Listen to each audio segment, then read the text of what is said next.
It's variety. Hello, and welcome to Variety with me, Adam Sternberg. Now, today's guest is a dancer and choreographer.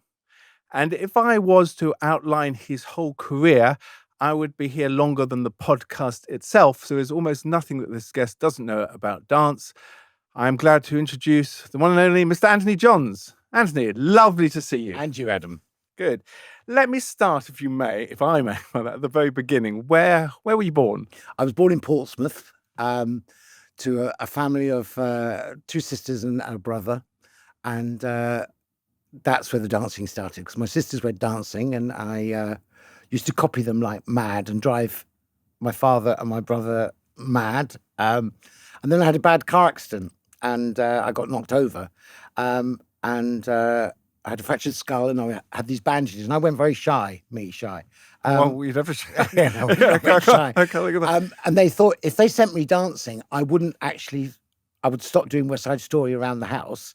And You were doing West Side Story around the house? yeah, I was in love with West Side Story. They thought if I went dancing and I was taught to do it, I would hate it. And of course I didn't. I fell in love with it, and I worshipped my dance teacher and that's... And how old would you think you were roughly? I was 5. I was 5 when Not All started. So, And how does it, when you take dance lessons at that age, is it a mixture of everything? How's it work? I started off with tap. At 5? Yeah, at So you have 5. mini tap shoes? Yeah, mini tap shoes. And I did modern jazz, sort of like, it was jazz then. And then my dance teacher said, he must do ballet. And they was like, we can't tell his father. Do you know what I mean? So they didn't tell my father for about 2 years. So How things have changed. Yeah, how things have changed. But the ballet training is the root of all your dance. Do you know what I mean? If you've got the ballet training from an early age, That's poise and posture and strength. Yeah, and it carries you through your career. Do you know what I mean?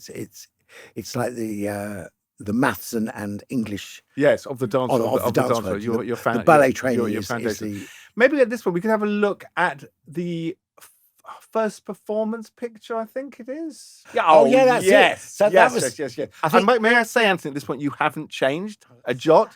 You still have that smile. So that for those, because some people are listening to this, not watching it. So this is a young Antony Johns, aged about 6 with a boater. Yes. Hello, Dolly. Hello, Dolly. Bless him. So what would you would have just done a dance routine to Hello, Dolly? Yeah, a little tap routine. Yeah. Solo? Yeah. Because we used to do it in those days. Well, it's big business now, but there was the local dance festivals. Yes. So you would have a tap or a song and dance and a modern or a character or a national. Do you know what I mean? So you had all these little solos to do, and then Did I ever tell? I'm not sure I ever told that my mother was a dancer and a dance teacher. So she had sort of galas that her and her friends did. And they were obviously all girls. And they used to bring me in and I could not dance at all, which was very frustrating. So they just got me to stand somewhere. oh bless. So yes, I never quite got the genes, unfortunately for that. So that was you aged 5. And so you were continuing, obviously, your schooling at the same time. I mean, I used to go dancing probably in those days twice a week. Do you know what I mean? To do the syllabus stuff, and then the next day would be your private lesson where you learnt your solos to go and perform. So And I presume it was too early at this point that you were thinking this was going to be my life. No, I knew it. I knew it Instantaneously. Yeah. Because I used to choreograph before. I used to copy my sisters. So there's reels of film of me dancing at the age of 3, trying to do pirouettes, and I was always trying to do it ahead of what one could do. Do you know what I mean? And I thought like boys curtsy. Do you know what I mean? I did all the wrong things.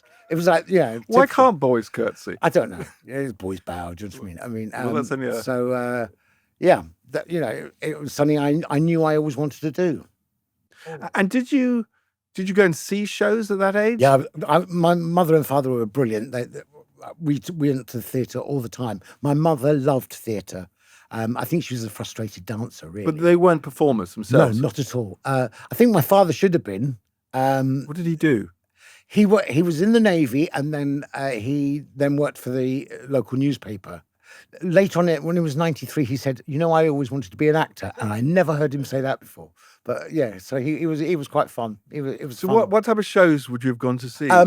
I remember at 6, my 6th birthday, going to see the Black and White Minstrels at Victoria Palace. When I was about 8, I used to come up to there was a place called the Dance Centre in Floral Street, and I used to come up for a jazz class with different teachers.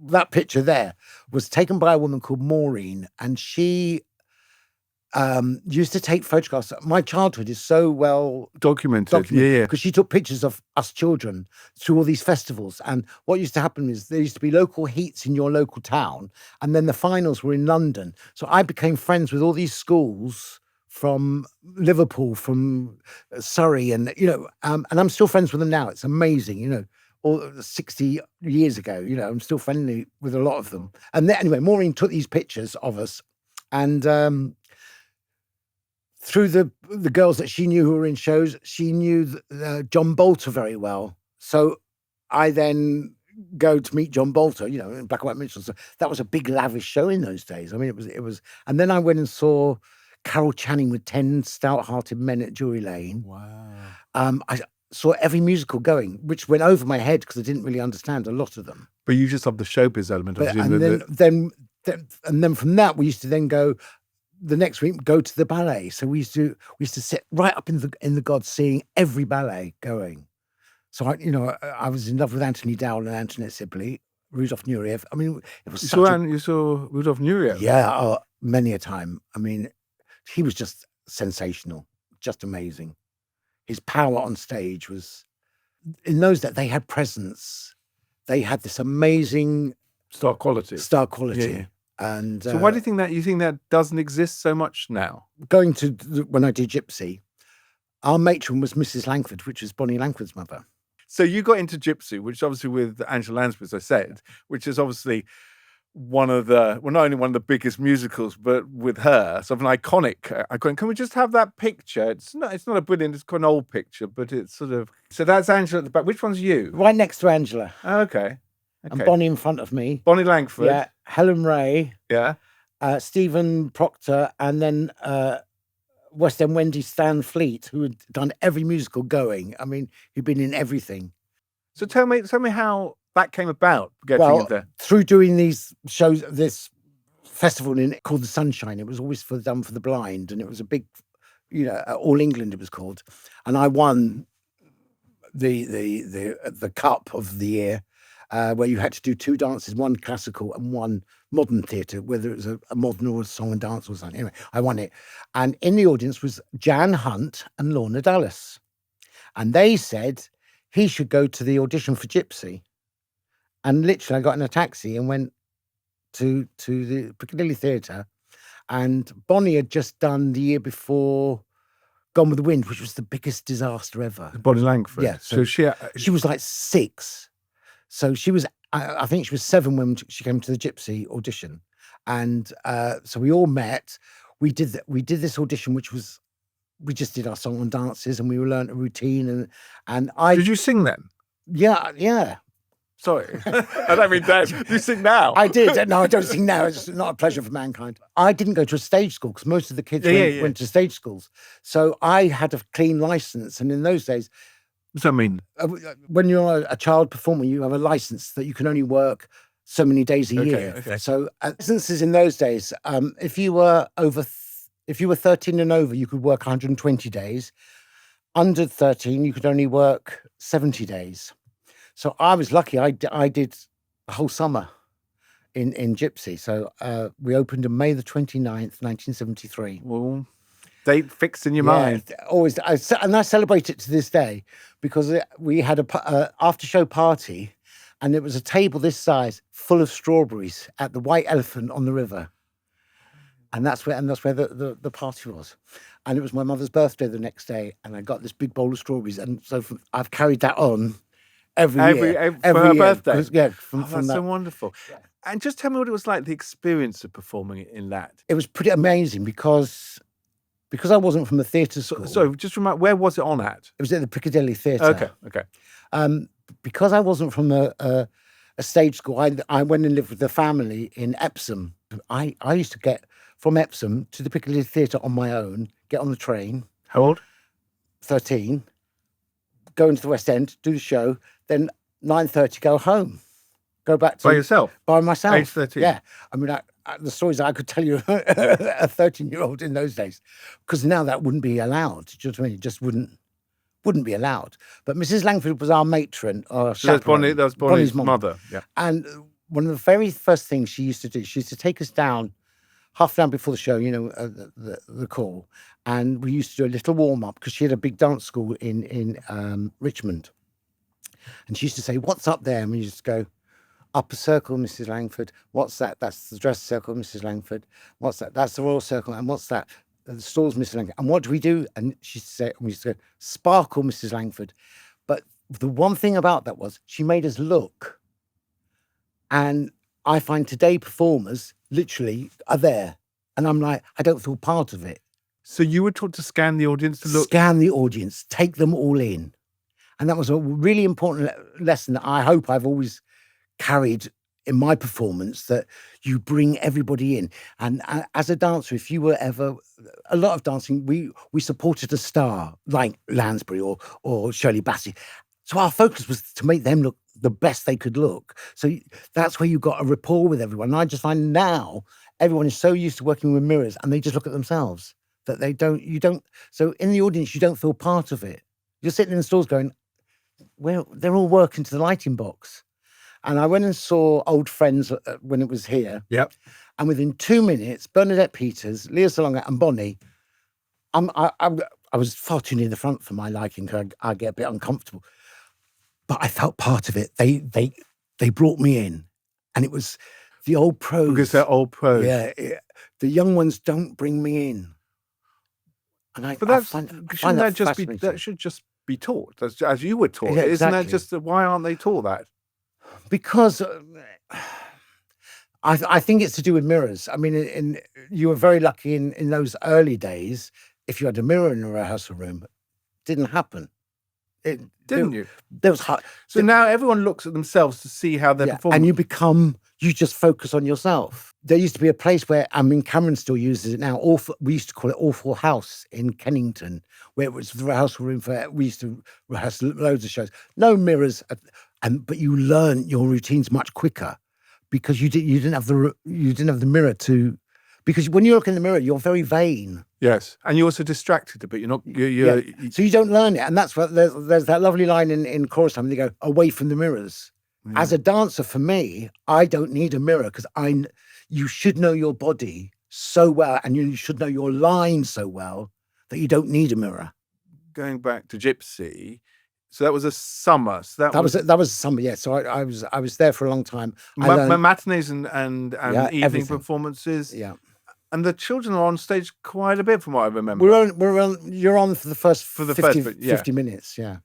But I knew everybody's part. I knew everybody. I knew everything. I could still do it now. It's still in my head. Fascinating it was. And what was Angela Lansbury like? She was amazing. Because I had only really known her from Bedknobs and Broomsticks. So, which must have been just about that time. Yeah, it was. I think it came out the year before. Yeah. And she was so lovely. She was absolutely amazing. She was classy. She was a really classy lady. Because we now know her later for Murder, She Wrote and acting, but that's how she was really a musical theatre. Yeah, performer. I mean, she was born in England and then went over to America in her teens, and then she started doing films at the age of 16, and then she was always playing a bit part actress. Do you know what I mean? And then she did a terrible musical for Sondheim called Anyone Can Whistle. Anyone can. I know the title tune. So she did that, which flopped, and then a couple of years later she did Mame, and she became this big Broadway star. And that's when she started doing other things. And then she came in 1973 to do Gypsy. She then went to America to do Gypsy, and then straight after that she did Murder, She Wrote. I know her. But she was a very kind lady. You're just going to have tea with her at Fortnum's. Maybe I was a pain in the neck, but I sort of went everywhere. So do you think that today's performers are somewhat, I don't know, constrained almost by the way life is led now? The sort of... Well, it's much more protective, which is correct. The shenanigans we got up to. We won't go into because there was all the strip clubs. I mean, Piccadilly was. Well, you were going at the age of... we knew all the strippers. We knew. I mean, and from our dressing room, you could see the clubs and things. I mean, it was because Soho was Soho. It was definitely not. It wasn't like Michelin-star restaurants. No, it was Rain Max, and growing up in that, you do become very streetwise. You should definitely write some sort of book about that. It is funny. It is funny because everything is a little bit. Sanitized now, which, as you say, of course, there's good reasons for that. But I think sometimes it goes slightly.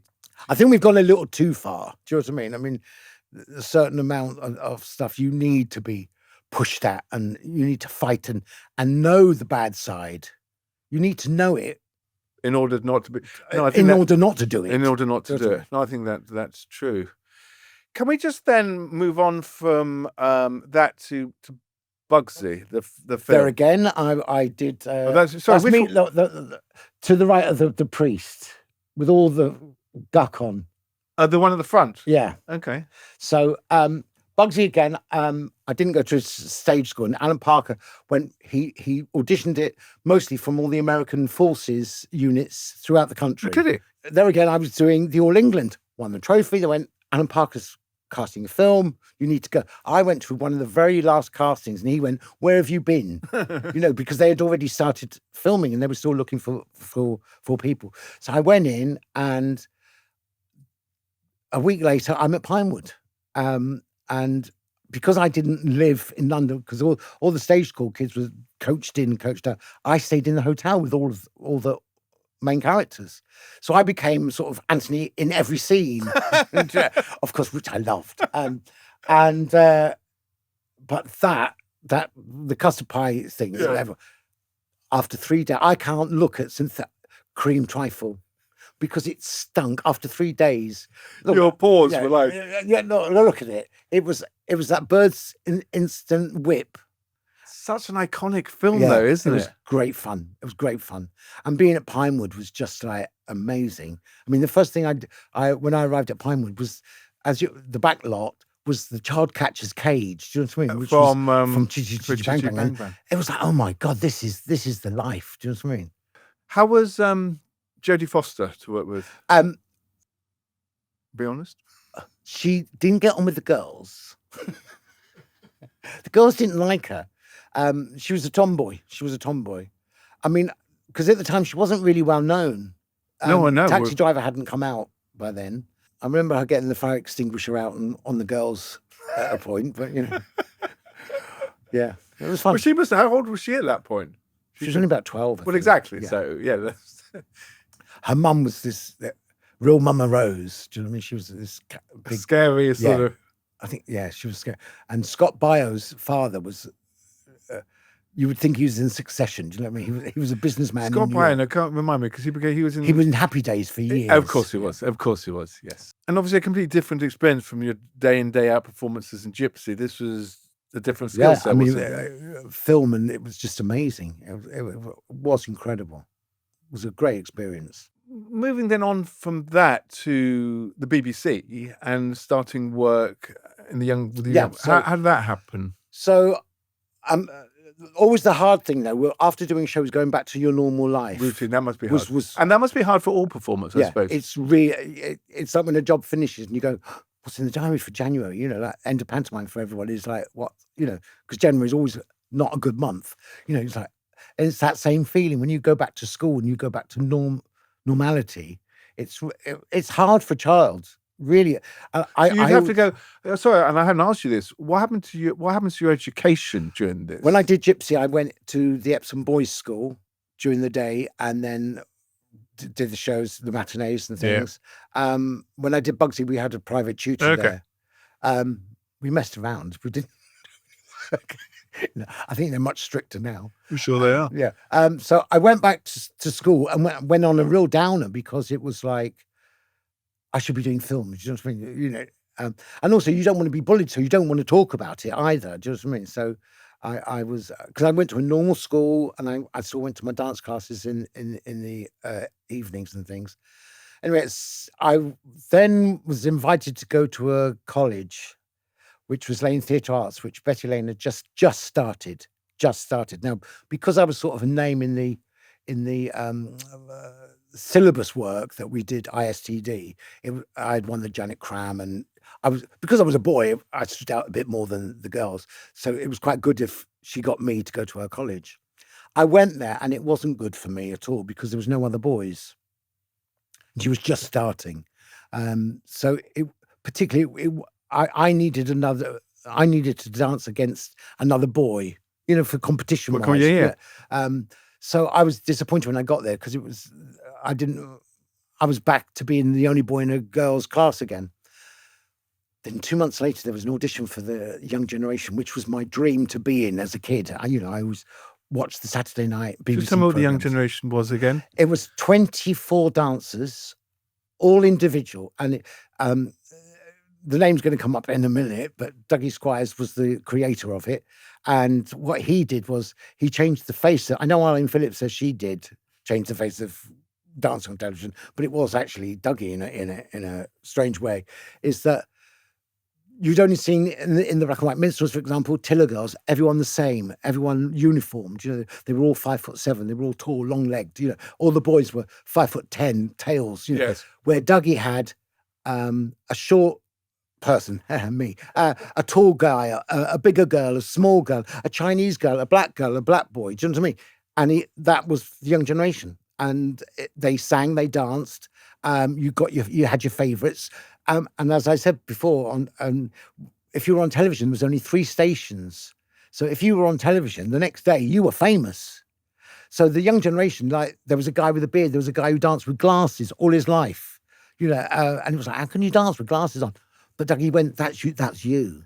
So it's made up of how many? 24? There was 24 of them. Individual people. So they ran from the 1966 to when I did it in 1976 was my first joining of them. And that time, Nigel Lithgow was the choreographer and Stuart Moss was the producer. And the first show I did was a New Year's Eve show with the most amazing cast. It was Dame Vera Lynn, who we worked with, Bassie, Gladys Knight, Petula Clark. It was like the big BBC. So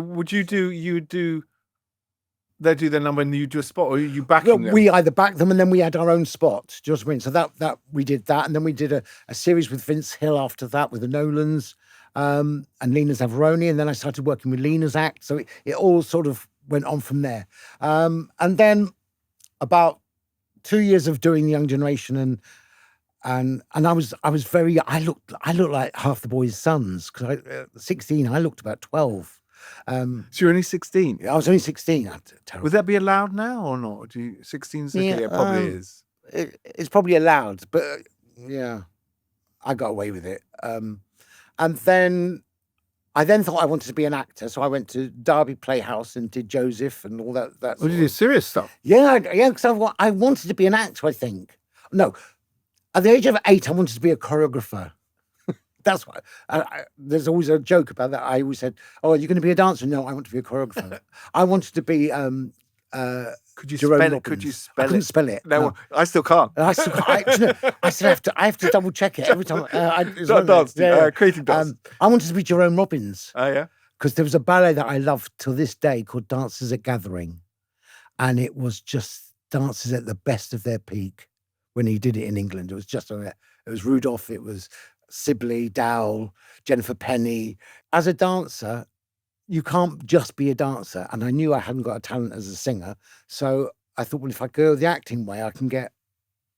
And of course, we mentioned before, rep houses were very, very important. Oh, they were so important. There's so much talent and so much creativity. When you don't have the money for big sets and stuff, it was amazing how everyone worked backstage. Do you know what I mean? I mean, I enjoyed doing the ASM part. One show I was ASM. As assistant stage manager. Yes. But you learn your craft that way, and I learned very on in wardrobe that they needed help. Do you know what I mean? So you would go, well, I'll learn to sew. So that's how I learned, about sewing a zip in.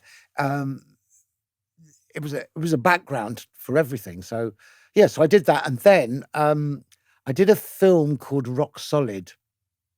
It was a B movie, you know when in cinemas you just have a B, and it was fun.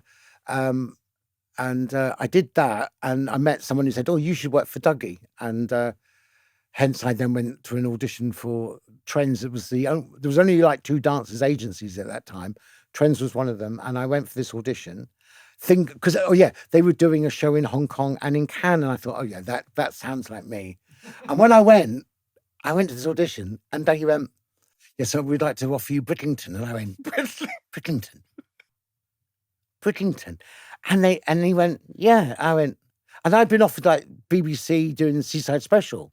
Do I do Seaside Special or do I go to Bridlington? And I went, "Do you know, I'm going to go to Bridlington." So I went to Bridlington that was my first time working with Dougie. So this was before the Young Generation? No, this was after. This is when I was 18. Okay, so you were 16. So I'd done 2 years of the Young Generation and doing theatres and doing bits and pieces. Okay. And then at what point did the BBC give you... In the middle of the 80s, I started doing... There was a great guy who was the production manager of... I did Lena Zavaroni series and Grace Kennedy series, and he was a production manager. And he started working for BBC TV Training. And he used to say, and I need a choreographer to come and do something, saying, "Would you do it?" I was like, "Yes, anything," And all my mates used to come and do it. We earned more money doing TV training than we did doing a TV series, because you were paid by the day. It was amazing. We did all these amazing dance routines where the young directors would learn to film a dance routine, because he thought dance was the best way of training film. Okay, I get it. So that's how we did TV training. We had a ball. We used to go to Ealing Film Studios and film whatever we wanted. It was amazing.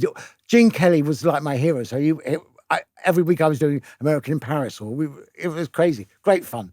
And on one of the directors was a woman called Pippa Dyson, and she did really well with her piece. We did Pavement Princess, and she then became a director at the BBC. And then a couple of years later, she said, "I want you to do a children's series for me," because she worked in the children's department. And that's how I was given. I did Play School first for her, and then so I did these little dancing vignettes, and then was that you dancing? Or were you doing? That was me dancing, okay. and then they thought they wanted me to do presenting, so I then presented this program which was about kids' activities set to music. So whether it was football or it was karate, and that's what it was. So it was all those things, and I used to set it to music. So what was the crossover then between you performing and then going to the thing which you said you wanted to do ages 6, choreography? I always wanted to do it. I mean, I was always making up routines in my head. I was always... If I forgot a routine as a solo, I would just improvise, and everyone would go, "It's just it was natural." I was just a natural improviser, and it's just what I always wanted to do. And one of the things about choreography is I always think the first thing that you do when you first listen to that music is the best thing, because it's instinct, isn't it? Yes. I think. And then when you start going over it and over you lose it, and then you start thinking, "Oh, that's too difficult for them," and you overthink it, don't you? Yeah. Yes, So that's true. I sometimes I don't like doing a lot of too much prep work. I do more now than I ever did. I didn't used to like doing too much.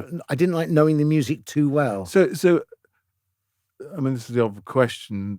The music comes first, I presume, or do you have a concept and choose music that suits the concept? Depending. See, in our world of variety, when you put a show together, you try and touch all the elements. Just I mean, you and different styles of music, and try and make it as pleasing for an audience. Can we have a look at that Forbidden Blackpool picture? So the subtle costumes. Yeah, subtle. So I was a bit ahead of my time. This was all before burlesque. Was it? Yeah. So this was like before all the burlesque sort of happened, and. Sorry, just to describe, because the people aren't seeing. If you can't see this and you want to, do go onto our YouTube channel. But this is amazing pink costumes. Yeah, pink and red, because I love pink and red together. And lots of feathers and top hats. Looks very Moulin Rouge. Yeah, so it's sort of it was a mixture of dancers and acts. Do you know what I mean? So it was a different take of, because before that I did a show called Eclipse, which was Cirque musical, which was much more about the elements. This was more sort of nightclubby. We changed it. The boys wore the feathers and the girls wore suits, and Okay. you know, it sort of it was ahead of its time, really. But for something like this, was the concept first, the idea, or Yeah, the idea came from an image I had of a keyhole lock, that it's forbidden. You know, like so you're looking through it? you're looking through it. So and how everybody's different fantasies. To me, it should have been in a really small venue, but we did it in a big theatre. It blew up. For me, it was going to be this very intimate cabaret. The keyhole, you know, so that and the program should be a keyhole, so you could actually look through the program. And as an audience member, you could either not be seen to be there, or Yeah. you know, it was that was my idea. So the concept came first. Yeah, then? the concept came first, and then it was like, how do you do it bizarrely? Do you know what I mean? And so it was like that was the opening, where everyone was just as glamorous as possible. So would you have had input on presumably into the I look? designed all those costumes. You designed all the costumes? Yeah, I did all those. I hope yeah. you didn't make all the costumes. I did know. I had there was a great team at the. That looks amazing, though. Yeah. So yeah, it was fun. And that was a mixture of dance and performance. So that was dance performers, because at the Pleasure Beach we had the ice arena, which Yes. there was a cast of 42. We had about 30 people in Forbidden, and they had a magic show called Mystique, which was all magic and But still dance and magic. Dance and So magic. Vegas. So, all, yeah, all Vegas. So there was about 120 performers there each summer. So, I mean, how actually interesting. How would you define variety in terms of? Variety back in my childhood was a comic. It was, you know, dancers. It was an opera singer. Do you know what I mean? It showcased all parts of entertainment. There was always a soprano. There was always something. And a special act of some sort. I always remember someone saying it should be educational but entertaining. A bit like a podcast. Yeah, so Excellent. that was the guide, and that was always, it was like the BBC Bill Cotton, Because they were called light. No, that was light entertainment, wasn't it? It was called light entertainment. and it was always Sunday night should be something for the family early, and then something soothing, so that the next day you go to work. Interesting. Where it was always structured, and we've gone out of that structure now. But you'd call that a variety show on some level. yeah, it was too sexy. It wasn't a family show, I don't think. Antony, now, if you don't mind, at this point, I ask people to teach me something. All right, okay. Are you able to teach me something? So we're sitting down. Okay, so I can't do my tap dance routine. Yeah, so I left my taps. I left my taps at home, but never mind. Bless you. Right, so I could sparkle. you can spot. There's a musical called Sugar Babies. I don't know if you remember. Well, Mickey Rooney and Ann Miller did it for 100 years. And that was a real vaudeville, really old-fashioned American musical. And they did this slapping thing where they all in a line sitting down, and they. Okay. Yes, I'm into slapping. Sorry. So so cross your shoulders like that. Yes. That's it. Right. One. Then thighs. Headache. Thighs. So shoulder, thighs, headache, down. Shoulders, thighs, headache, down. All right. So that's twice. Then you're going to go shoulder, cross one arm over, shoulder. Same hand. Yeah. So shoulder, down. Then the other hand, shoulder, down. Then two, cross, shoulder, down. Then we do that original one again. 1, 2, 3, 4. Right? So you picked it up quite quick. So it's shoulder, thighs, headache, down. Shoulder, thighs, headache, down. Shoulder, down. Shoulder, down.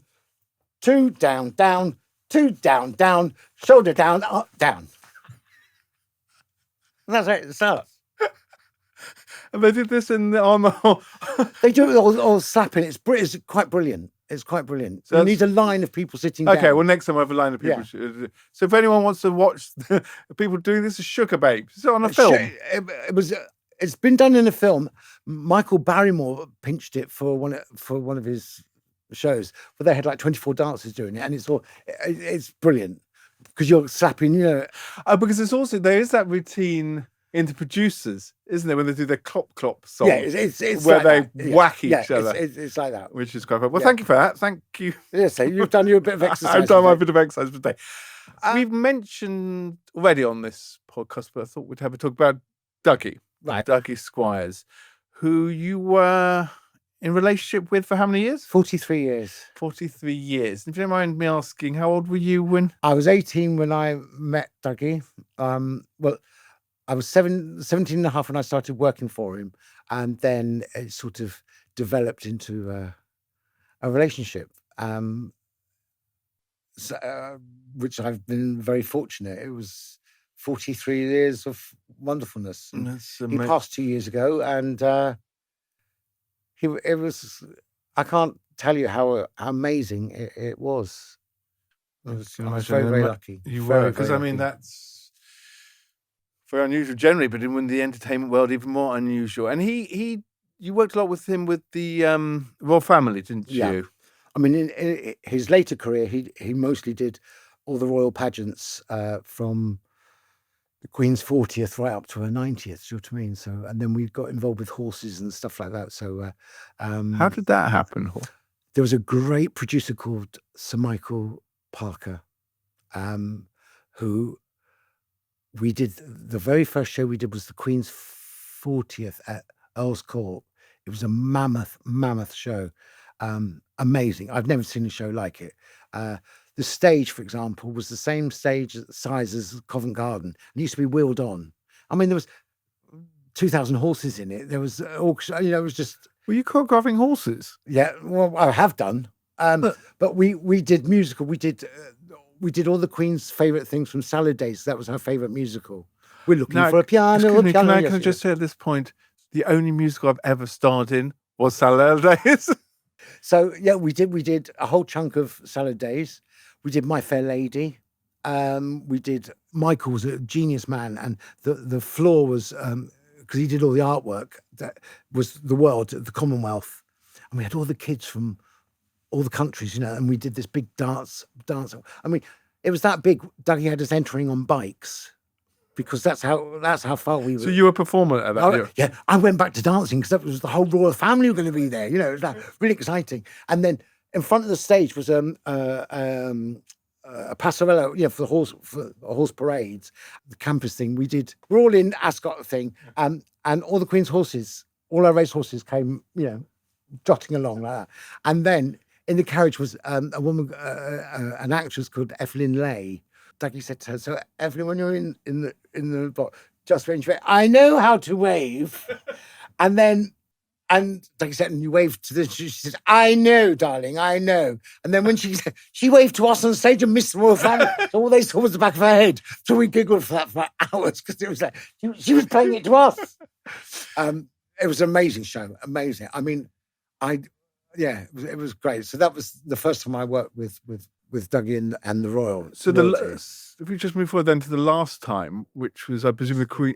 The Queen's last Diamond Jubilee was at Windsor in our garden.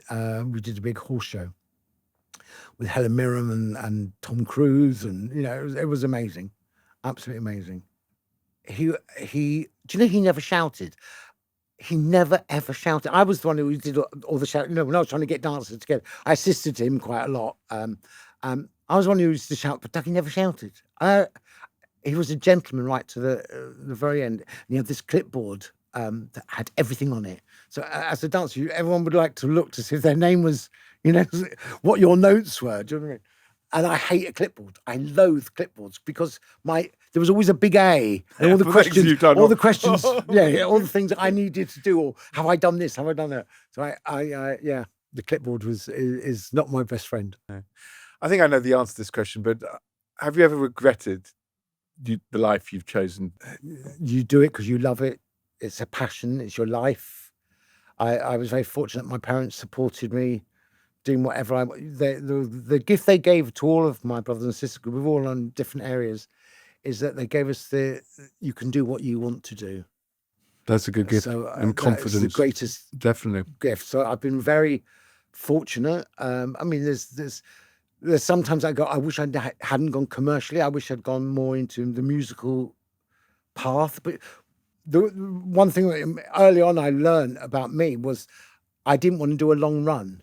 After I had done 3 months of something, I was ready to move on. Because I never quite get how people do that. Yeah, the mental approach of having to do the same show week in, week out for years, a year or even. After 3 months, I had done it. Do you know what I mean?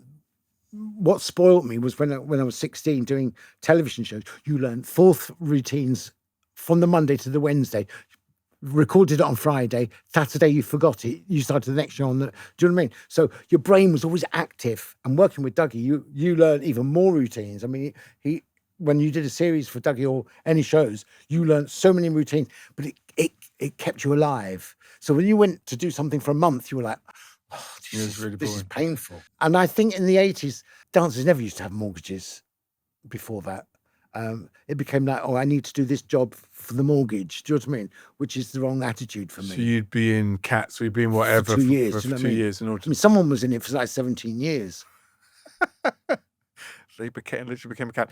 What advice, I suppose, would you give anyone, a young you, or anyone sort of aspiring to be a dancer or an actor or singer or performer? Learn how to perform from here. You've got it or you haven't. Do you know what I mean? And you've got to have it from there. It's not going to be about. You need to be broken down. You need to be built up. Do you know what I mean? It's got to come from the passion of love. You've got to be able to, and be generous and kind to other people.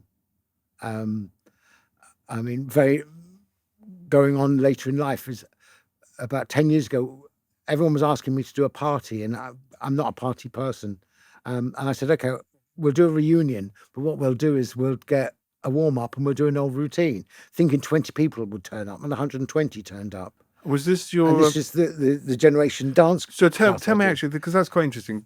Tell me a little bit about that. So so as I said, I didn't want to do a party. I said, so Dougie came and we were like, okay, I'll do a warm up, and the shrieking that went on because everybody's lives went totally after their dance. So who are these? These were all Dougie's dancers that worked for me and Dougie over the years. So there was generation after generation after generation after generation. Can we see the generation class picture at this point?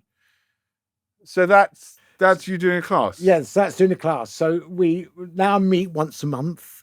So from 10 years, then afterwards, we need to do this. Because everyone went and did their own careers. I mean, one became a porn star, one became a doctor, one became an undertaker, one became, do you know what I mean? They're an amazing group of people. And friendship had been reunited. They hadn't seen each other for some of them 40 years, some of them 30, some of them 20. Anyway, we started and they went, we've got to do it again. So 10 years later, we meet every month at Dance Attic for a 2-hour class. Wow. And it's brought everyone back together. That's so lovely. And what's the age range, do you think? It's from 30 to, I think, 78 is my oldest. That is really lovely. Really, really lovely. But you would think they were all 50. Do you know what I mean? And that's the power of dance, and that's the power of what you do in the communities, what you're saying, being kind and being the love. They are amazing. And what they've done to each other to support them through good and bad times has been beautiful to watch and be there. You know, I never left the business, so it wasn't. A lot of those did. Yeah, a lot of and bringing them back together is quite an honour to. And it's also part of Dougie's legacy, I suppose. Yeah. So he's sort of there every time you meet. I mean, when we first went back, it was funny. 20 years went past. They were like auditioning again for Dougie. Like, I hope Dougie likes me. I hope Dougie likes me. Do you know what I mean? And it was still like that to the very end. I mean, Dougie went to the class a month before he died. Do you know what I mean? Wow, how lovely. It was quite special. How old was he when he died? 91. Wow, good age. So, very, very good age. Yeah. Antony, thank you. This has been an absolute delight, an absolute pleasure to have you on this podcast. So yes, thank you everyone for listening or watching to this podcast. If you want to know more about Antony Johns, or want to find out about future episodes, or would like to comment, or indeed find out about our future live shows, do visit us on social media, on TikTok, Instagram, and YouTube. And hope to see you soon. Thank you.